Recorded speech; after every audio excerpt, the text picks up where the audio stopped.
तो देखिए सबसे पहली बात आती है न्यूटन सेकंड लॉ की। न्यूटन सेकंड लॉ क्या है आपको पता है, न्यूटन सेकंड लॉ है F is equal to ma।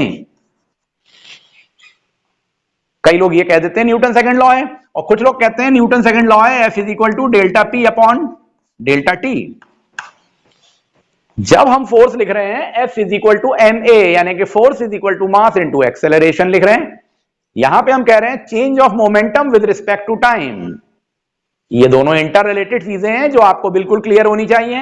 तो ये कैसे क्लियर हुई, तो देखिए F is equal to delta P की जगह लिख सकते हैं final momentum mv minus initial momentum mu upon delta T। Clear. तो अब आपने F is equal to m common ले लिया और लिख दिया यहां पे v minus u upon delta T। तो final velocity minus initial velocity upon time interval को बोलते हैं एक्सेलरेशन। तो आपके सामने आ गया F is equal to ma। तो आपके सामने देखिए ये ma का फॉर्मूला आ गया। अब यहां पे हमने लगातार एक टर्म यूज करी मोमेंटम। तो मोमेंटम क्या होता है, तो मोमेंटम होता है P is equal to mv, जिसे हम कहते हैं mass into velocity. Mass into velocity, तो यहां पे फाइनल वेलोसिटी थी तो फाइनल मोमेंटम था, इनिशियल वेलोसिटी थी तो इनिशियल मोमेंटम था। तो एक फॉर्मूला हमने सीखा F is equal to ma, दूसरा फॉर्मूला हमने सीख लिया F is equal to delta P by delta T, यानी कि mv minus mu upon delta T। और तीसरा फॉर्मूला तो यह है P is equal to mv mass into velocity means momentum. चौथे फॉर्मूले पे आ जाएं। अगर हम चौथा फॉर्मूला देखें तो फोर्स के रिलेशन में बन जाता है F is equal to mg। ये mg कहां यूज करेंगे, जब body under the effect of gravity नीचे आ रही है या ऊपर को फेंकी जा रही है तो mg लिखेंगे, जिसको हम वेट ऑफ द बॉडी भी कहते हैं। तो ये W is equal to mg भी लिख सकते हैं। और g की वैल्यू होती है 9.8 मीटर पर सेकेंड स्क्वायर। ये चार बेसिक चीजें हैं जो आपको पता होनी चाहिए।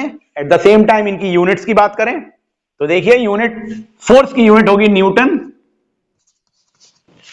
SI सिस्टम में, या होगी डाइन CGS सिस्टम में। SI सिस्टम में न्यूटन, CGS सिस्टम में डाइन। यहां पे चलते हुए जब हम मोमेंटम पे आएंगे तो मोमेंटम की यूनिट लिखेंगे kilogram metre per second SI system में, और CGS सिस्टम में लिखेंगे ग्राम सेंटीमीटर पर सेकेंड। ये आपने मोमेंटम की यूनिट लिख ली। अगर आप यहां पे आए और यहां पर देखिए F is equal to ma के रिस्पेक्ट में न्यूटन को देखें तो ये तो 1 न्यूटन होगा। तो we can write 1 Newton is equal to 1 kilogram, mass की जगह लिख दिया, into 1 metre per second square, acceleration आ गया।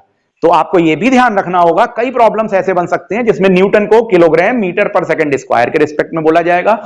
और अगर हम 1 डाइन की बात करें तो 1 डाइन इज इक्वल टू यहां पे लिख देंगे 1 ग्राम इंटू 1 सेंटीमीटर पर सेकेंड स्क्वायर।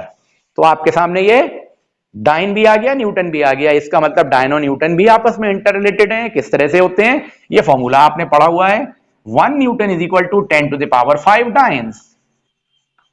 1 न्यूटन में 10 टू द पावर 5 डाइन्स होते हैं। ये सारी चीजें आप अपनी कॉपी पे नोट कर लीजिए ताकि आपको ध्यान रहे।